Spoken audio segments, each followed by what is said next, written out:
Isabella Pombrio. Hi. Did I say it right? Yes, that's I know that's a complete repeat of what we just did when I wasn't recording. Sorry. it. I'm It's I'm a for weirdo. transparency. I'm a weirdo. Sorry. So did you grow up in New Jersey? I did grow up in New Jersey, yeah. Where in New Jersey? Middlesex. Middlesex. Okay, Yeah. help me with my geography on that.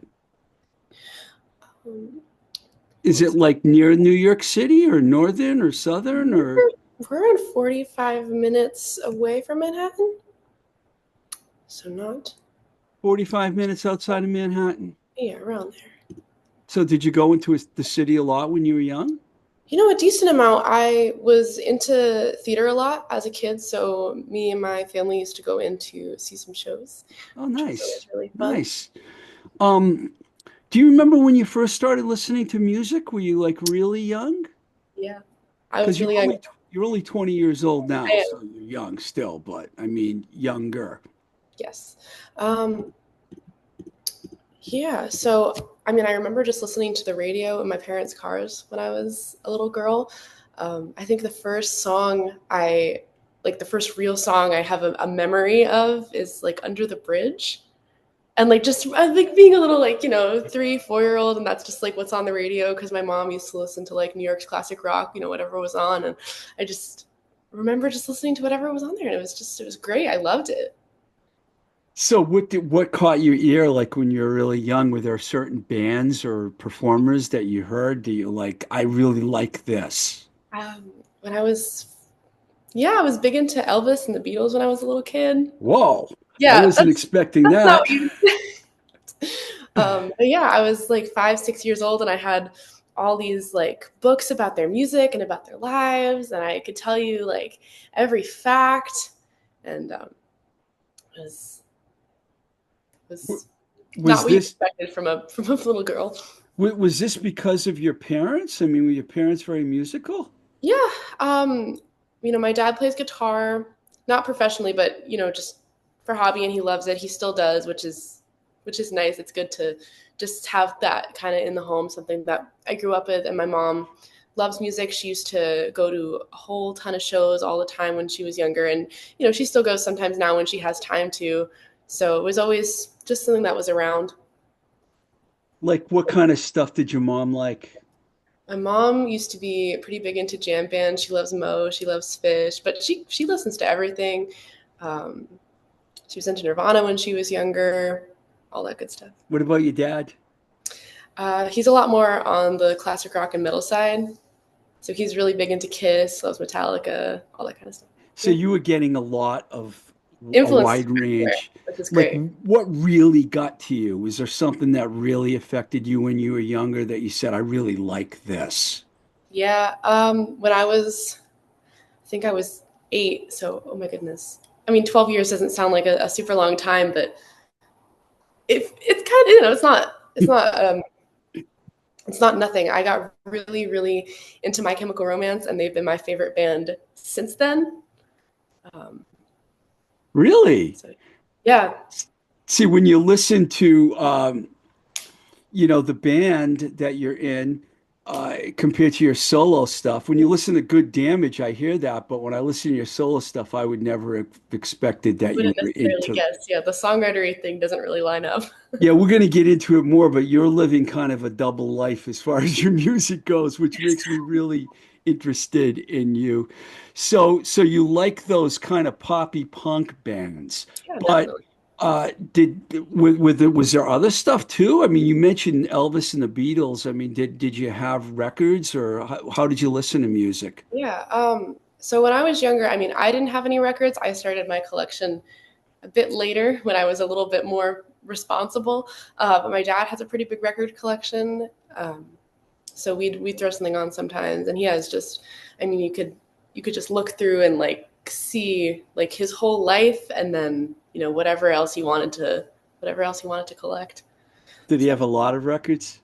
yeah, just a couple crates, a big shelf cabinet. I don't know what you'd call it, but yeah, and Were they're all you, still there. So I don't yeah. know. He probably puts one on sometimes. What about playing? I mean, I know you, I think I've read that you also, I know you're a guitar player, but you also play piano. I Uh, do, yeah. what did you learn first? I started piano lessons before I started guitar lessons. Although way, way before that, I used to do the concert band at school. So I played flute because my mom played flute when she was younger. So I kind of inherited that. But yeah, I started piano lessons first when I was probably 11 or 12. I luckily missed the age where you start to hate piano after a while. Um, and then I started guitar lessons when I was 15, I think. It's interesting that you mentioned school because I was going to ask you if you were involved in any. You seem like you almost would be like acting too. Do you do I did acting? it.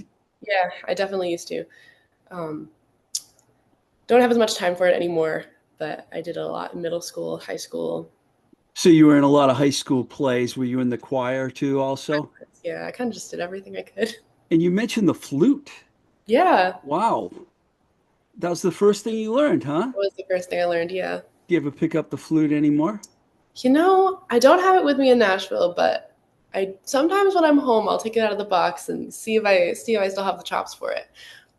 Not as good as I used to be, but I think if I worked at it, I could probably get better if I keep practicing. Cool. Now, when you started, you said you took piano lessons, then guitar. When you started playing the guitar, did that immediately move you away from the piano?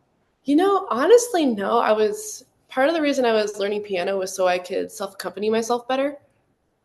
And I wasn't quite ready for that on guitar yet. So I was still really loving the piano.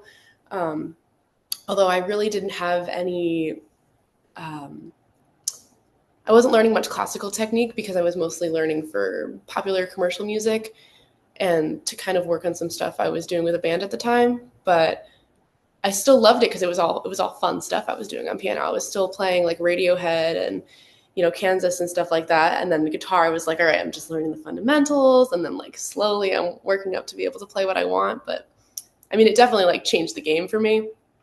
My dad tried to teach me a lot when I was a little kid, and it wasn't working for me. I got frustrated so easily when I couldn't get it because he was so much better than me, and it was my dad. So I was like, oh no, I'm never gonna get it. Just forget it. I'll figure it out myself. I didn't You figure it out. really did mention Radiohead and Kansas in the same sentence, didn't I you? did. That's pretty diverse. Yeah, I had a great teacher when I was younger for piano. He was very into just letting me follow whatever whim I wanted to, and like I'd come in for the lesson. It was like a half-hour lesson. He's like, "All right, what do you want to do today?" And I'd sit down and I'd open Spotify or whatever I was using. And I'd be like, "Well, I was listening to this, and then I found this new band, and you would like these guys." And he'd be like, "All right, cool, let's do it." So that was really Did you good. take lessons for a long time? I took piano lessons for maybe, oh gosh, the timeline is evading me, but somewhere between 5 and 7 years. 5 and 7 years. Wow. Well, that's almost half your life, really. Yes, so when you put Uh, it that way, right? Now, you mentioned you played in bands, and I'll ask you about that in a second, but I was curious about the writing. When did you actually decide you wanted to start writing songs? Did that come to you early? Um, my mom has told me a few times that when I was really little, I used to just like walk around my room, like kind of writing stuff to myself out loud, like just like singing, I guess off the cuff. I don't really remember much of it, but she tells me that I used to. But I guess I took a break for a while. I started writing more consistently when I was 14, and I never stopped. 14. Wow. Were there bands soon after that? Because you mentioned you were in bands when you were young. I had actually my first band I was in when I was 11. It was just some kids from my school that had started a little thing for the talent shows, and my friend's dad was like, "Hey, uh, you'd be a good singer," and I was like, "All right, cool, let's do it." So we played together, but we just did covers. We were all in middle school. We didn't know what we were doing. What kind of covers did you do? All over the place because everyone was into different stuff. It was like Green Day, Leonard Skinner. I'm trying to think what else. I don't know, a whole Green bunch of Day and different stuff. Leonard Skinner. Right? Yeah, That's everyone funny. had different things they liked. What about recording? Did you start recording like yourself on a like at home on GarageBand or something? Or Oh, is that yeah. My first, my album that I have out that I put out at the end of 2022, that was just me and my dad in my basement on Audacity.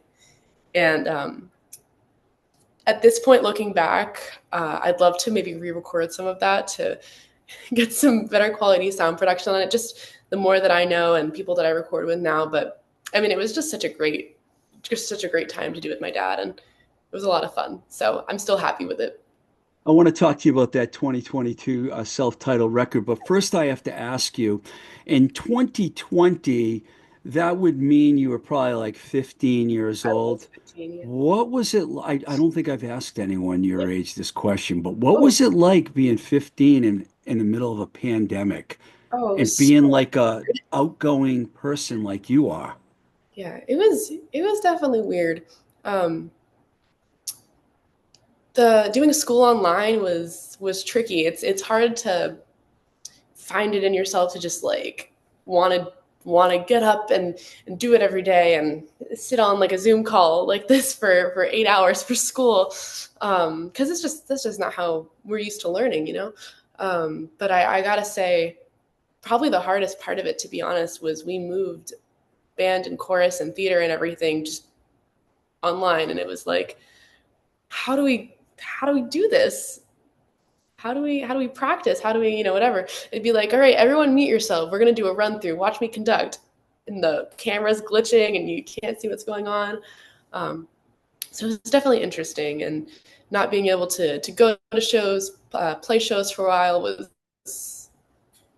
tough. Yeah, It was a difficult time for you. yeah. It was just something that we hadn't experienced before, and we were learning as a society how to adapt to it, and there were ups and downs to it, and I think in the end, we've moved back to something that's a lot more like what we consider to be Normal, typical. Yeah, but I'm sure there's a lot of things that have stayed different. they have. Now, do Yeah, you have siblings? I don't, just me. So you were alone a lot, I imagine, with your mother and father during that time period. Was that difficult? It wasn't too bad. I definitely had a lot of time to myself to do what I wanted to do. That was when I started playing guitar, so that was kind of part of the reason I started writing. I think is just because I had a lot more time, and there wasn't so much of that like external judgment factor of like, oh, what are people going to think about this? It's just me in my room. And I'll show my parents, I'll be like, hey guys, I wrote a song. And they're like, okay, yeah, let's hear it. And, move from there. I started posting weekly on Instagram then, because my voice teacher growing up told me that it's never going to happen if you don't start doing it. So that was kind of how I got started, and I had the time. So started taking I admire that you've posted a lot of your stuff online. That's brave, thanks. especially when you were younger, because you're still young, but even younger. Yeah, Um, so you did a lot of writing during the pandemic, I imagine. yeah, yeah. Is that when you started crafting the songs for your self-titled debut that you did? Yes, yeah. All those songs I wrote during that time over the span of a couple of years. So I feel like from stuff that's earlier on in the record to stuff that I wrote a little later, I at least I can tell like when I'm getting older and like writing stuff that sounds just a little bit more sophisticated. Obviously, it's all, very early writing. It's all like I feel like to my ears I can now hear that I was a beginner, but like at the time I was just so proud that I had written enough songs to put an album out. I got to tell people out there listening that, I think I've mentioned this before, but a lot of bands come to me through publicists or record labels. Isabella wrote me an email directly and it said, I have a band, Good Damage. And I thought that was pretty bold. So it's living proof that I do check out everything because I checked it out. But what ended up happening is, as I heard your band, and then I was like, who is this person? And I went online and I found all the solo stuff. And I found that song, Call You in the AM. And I loved the song. It like really gut to me. Thank you. What, and that was on the 2002 Yeah. self-titled thing that you did. And we'll get it back to Good Damage in a second. What were you thinking when you wrote that song? Does that song have special meaning to you? What's going on with that one? You know, I think I mean pretty much everything on that record was like really special to me at the time, just because it was so. I was pretty young. Everything I was writing was like 100% real. If it wasn't like inspired by something else I was working on, I have one song on there that I was like writing a short story, and I was like, oh, like the characters that I'm writing about would make really cool like characters in a song. So I did that, but um, I'm actually pulling up the lyrics because I haven't looked at that song in a little bit. I don't play it too much anymore. I'm thinking about the fact that you were like a teenager when you Yeah, wrote these songs. yeah. Was it were you writing out of like, would you say they're like a high school kid writing songs, or would you say that you were at a different level looking out at the high school kid that you were? Oh, that's interesting. I kind of feel like that's more of what it was, or at least kind of what I thought it was. Obviously, you can never completely escape yourself and what you're doing, but I think I was trying to look at it from a more grown up perspective than I even had, because it was like, oh, I'm 16 years old, I'm writing these songs in my bedroom, and like that's just so like typical, whatever. But I was just having fun. I was just doing my thing. Um, I thought it was funny in our phone conversation when I asked you about call you in the AM, but in the song you never say AM, you say no, morning. And I was yeah, wondering, why did she call the song Call You in the Morning? But you said the same thing. You were trying to be more of an adult. yeah, just trying to. I mean, just something interesting. I thought "Call Me in the Morning" was like a long title. I don't know. I thought that would be fun. It's cool. You're an artist, you can call your songs and whatever you want, and. Um, do you write more out of emotion, or do you have to force yourself to write? Hmm. I would say I go 50-50. I've started taking songwriting classes at school now, and so now I have to write for assignments sometimes and write to a prompt, which is very Nashville, but very not what I was used to. I was used to always just like finding my inspiration, following the muse, going with it, going with it. Okay, that's cool. All right, that's the song. But now it's like, oh, you have 2 weeks and go write a club song. And I'm like, I've never done that before, but okay, cool. And then, you end up liking it and you take the concept from that. And then you're like, okay, like that was fun. Let me write something that's more my style. And so That's it's pretty, interesting. Songwriting class at yeah. school. Okay, Yeah. that's different. Now, you mentioned Nashville. You moved. When did you move to Nashville? And I imagine you moved there to go to school. Yeah. So I've been here since like fall 2023. That was when I started at school. And, you Which know, which school? I go to Belmont. Belmont. Good Yeah. school. Yeah. And your major? I study commercial voice, but I'm emphasizing in songwriting. So I get to take incredible classes right on Music Row and just learn from people who are like really, really making it and doing it in the industry. People are talking, like professors are talking about their sync placements in these big movies and TV shows, and I'm like, that's really cool. That's awesome. I You'll want to get do that. you'll get a song in the movie one of these days. I could It'd be fun. tell. I It'd could be a really feel great it. opportunity. When you first moved down there, what was it like going from New Jersey Oh, to Tennessee? I've been, to you're both laughing of them. because you know.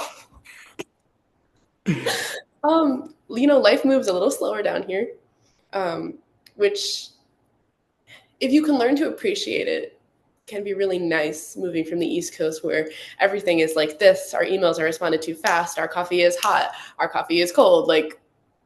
Um, but it's kind of nice. I don't know. There's that sense of Southern hospitality is real, and people are really nice here, which is refreshing. You know, it's a it's a nice environment.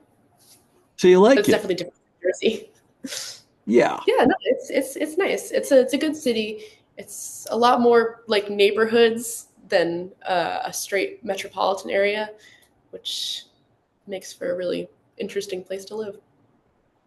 Now, did you have a lot of choices of colleges to go to? So I actually only applied to 3 schools. Did you get, I bet you got accepted at all three.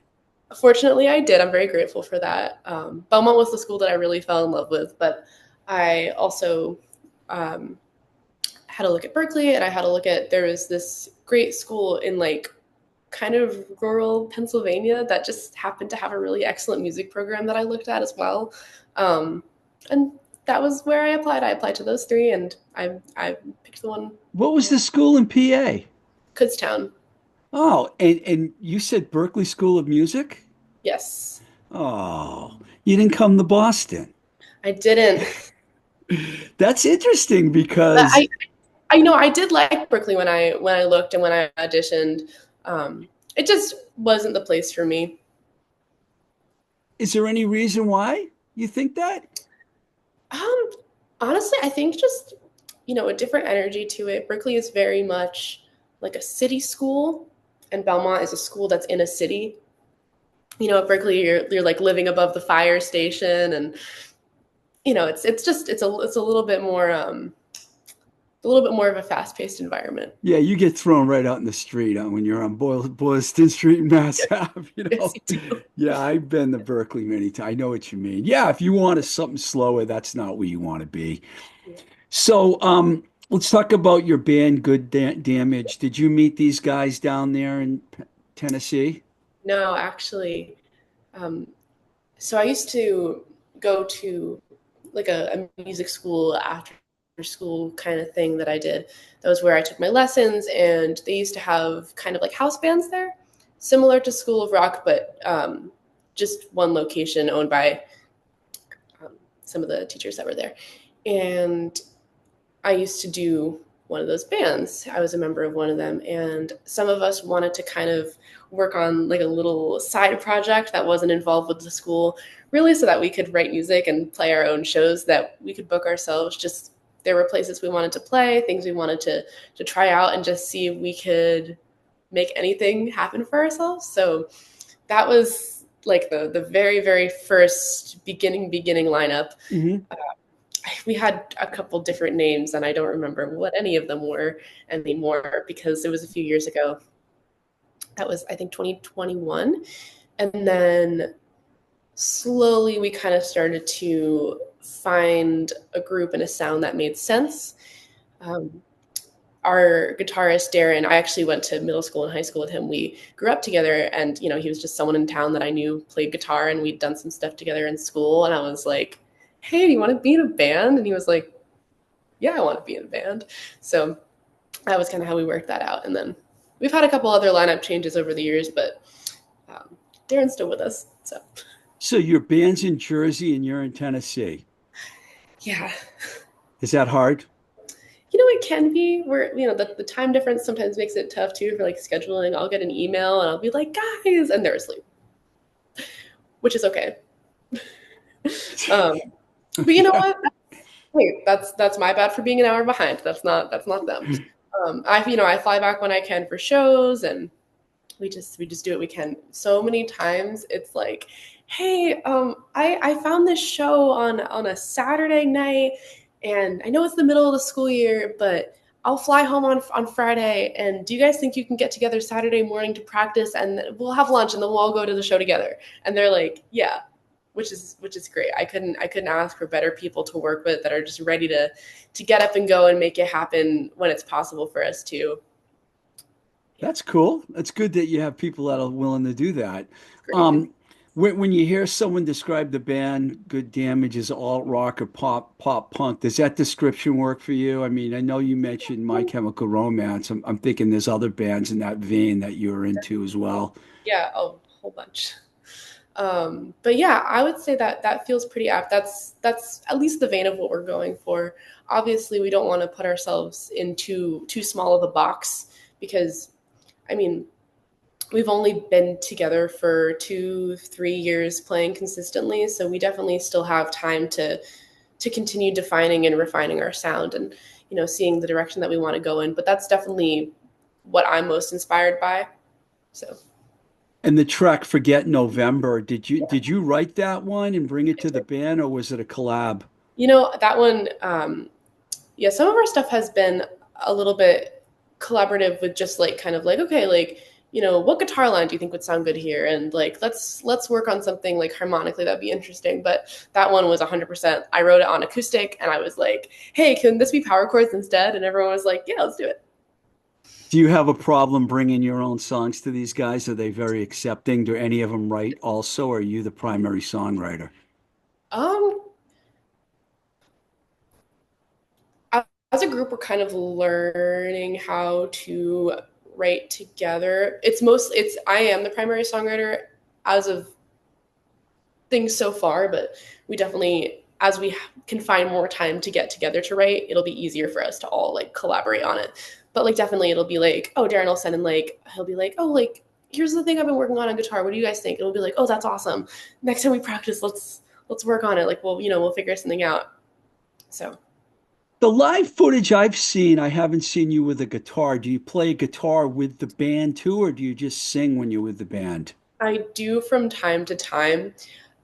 I so I don't always feel super strong playing guitar with the band live, but that's just because I feel a lot more confident on acoustic. Yeah, I figured that. Um, It's a stylistic thing, right? it is. But I want to get to a point where I'm like fully playing rhythm with them just because it's so fun. I love playing guitar. But as of right now, there's just a few songs on our set that I play guitar on because I want to like be able to fill out the sound, or it's like I wrote that line, so I want to be able to like play it because like whatever it goes with the vocal or whatever. But yeah, I want to play guitar more consistently with the band. But as of right now, I'm easing into it. Your single "Better Off Alone" feels like an anthem. What's the story behind it, and how do you feel that it pushes the band sound forward? I'm really proud of that song, and I think I can speak for the whole band who are not with me, but I You think I left can them speak in for them too. Jersey. Yes, I did. But we're really proud of that one. I wrote that, I think honestly before any of the current members were in the band at all, just while it was still like an offshoot of the music school band. Um, and I just kind of wrote it about people that just won't get their heads out of your life, and you keep saying that you're leaving, you're bye bye, you're done, but I know you're gonna come back, and you're gonna make it all about you, and you're gonna hate this when I tell everybody that you're doing this. Oh, okay. I'm trying to figure out where you're coming from with that. Are you talking about someone that you were involved in, or someone that, Honestly, it was all about music. huh? Yeah. um, there was just like a situation. I mean, it was a social thing. It was nothing serious, but there was just a situation with someone that I had been doing music with, been in a band with, that was kind of like in and out of the project, and it was like, all right, what are we doing? What's going on? Um, but there was never any like bad blood or anything. It was just like, this would be an interesting idea for a song.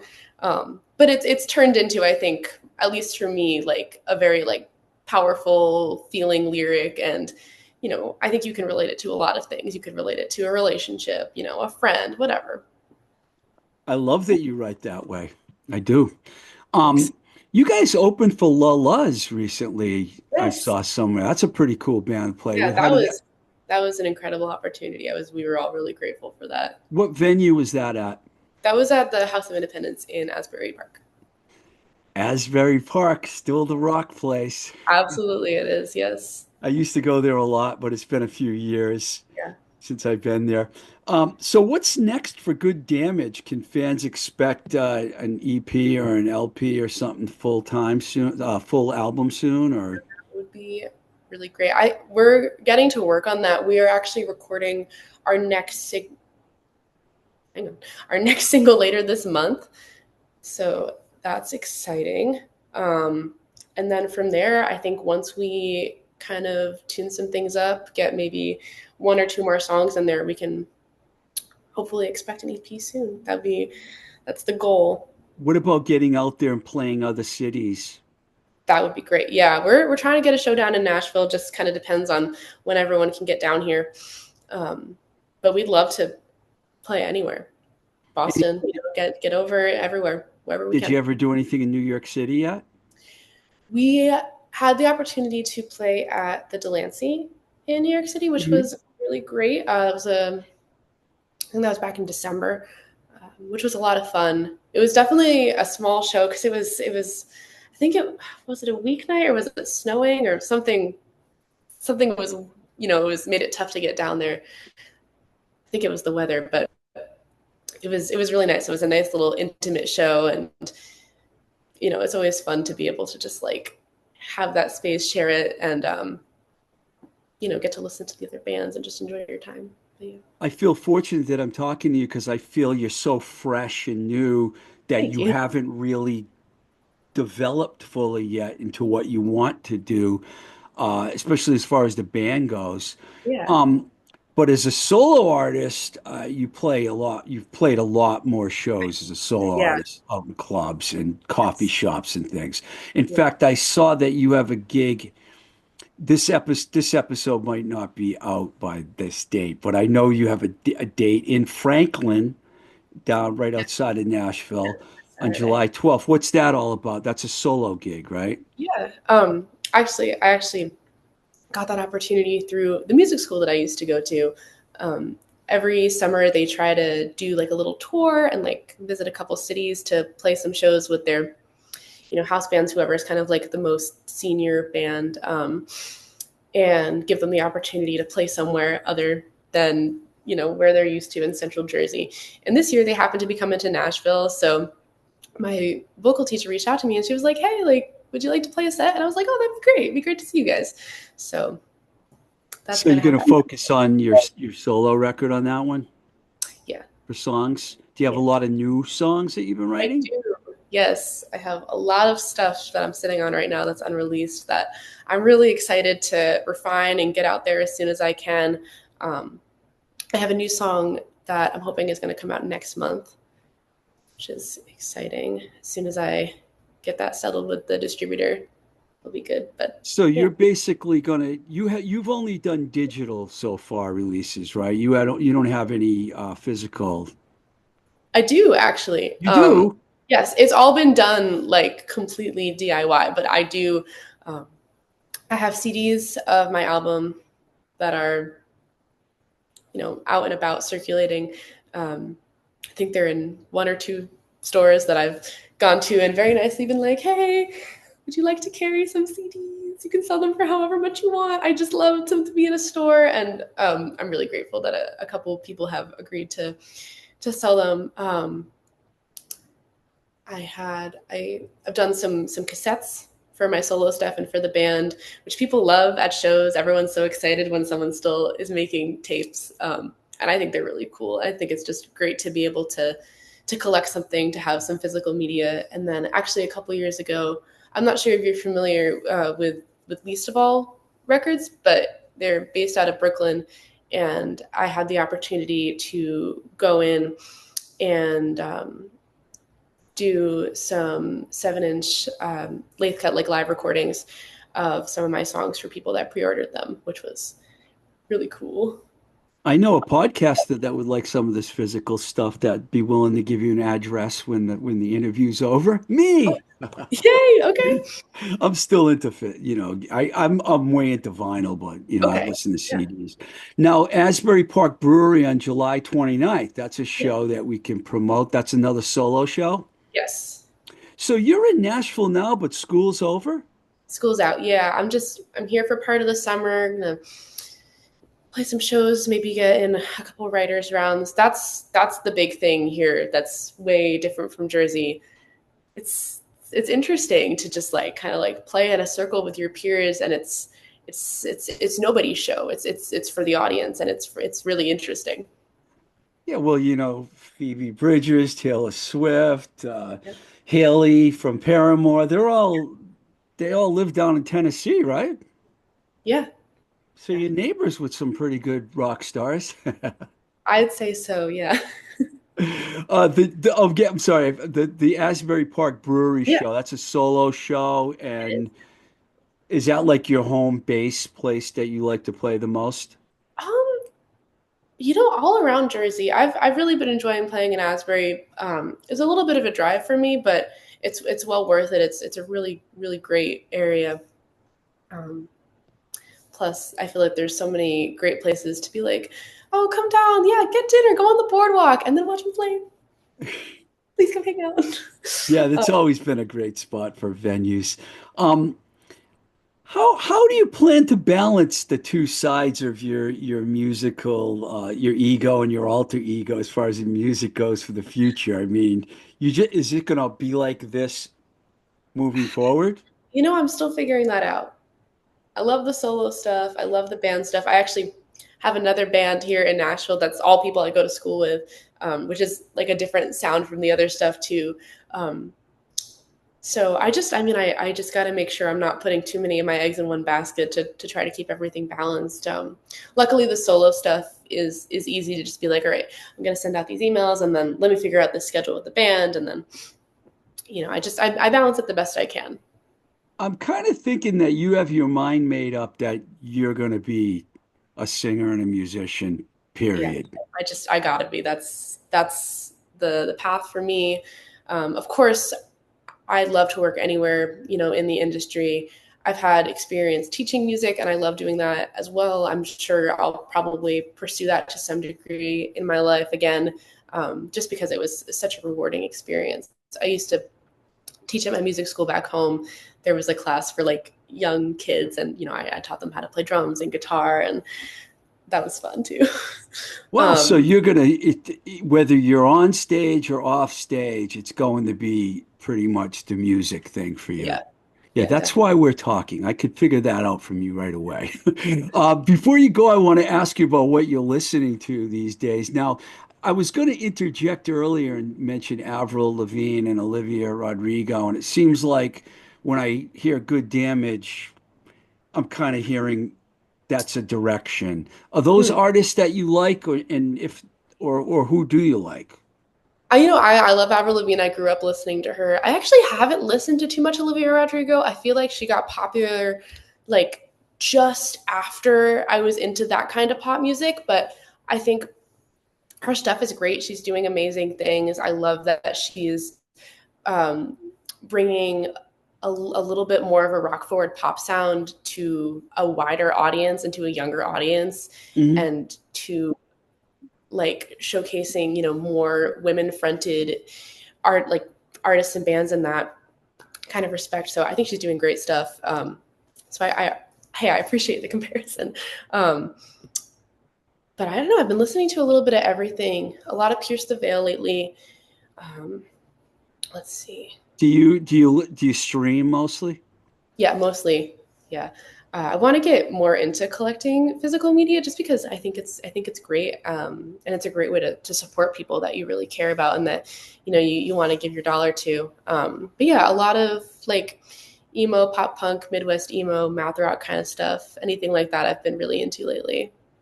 Do you just create your own playlists on like Spotify or whatever, or where Yeah. do you find your music? Spotify is like where I kind of compile and I make my playlist. But when I'm looking for new stuff, either I'm like asking around friends, um, I think that's the best way to find new stuff, because I feel like anytime I pick up the phone, I'm like, hey, like, I'll call one of my friends. He's in a lot of bands, and I'm like, hey, who have you been listening to? And he'll give me these like super underground punk artists, and I'm like, oh, that's great. And then I'll find their page, and then I'll find like who their fans are listening to, and all stuff like that. And I think that's just the best way to find new stuff, is just see where those communities are, going to see local music, live music, and just building out like your repertoire and your virtual your virtual cabinet. That's fantastic. I'm so happy that we got to talk because I feel like I'm going to be saying I knew her before. Oh, I'm so grateful for the I have a good opportunity. feeling So much. about you. Good luck with your Thank, upcoming gigs and the music, and thank you. thank you so much. All right.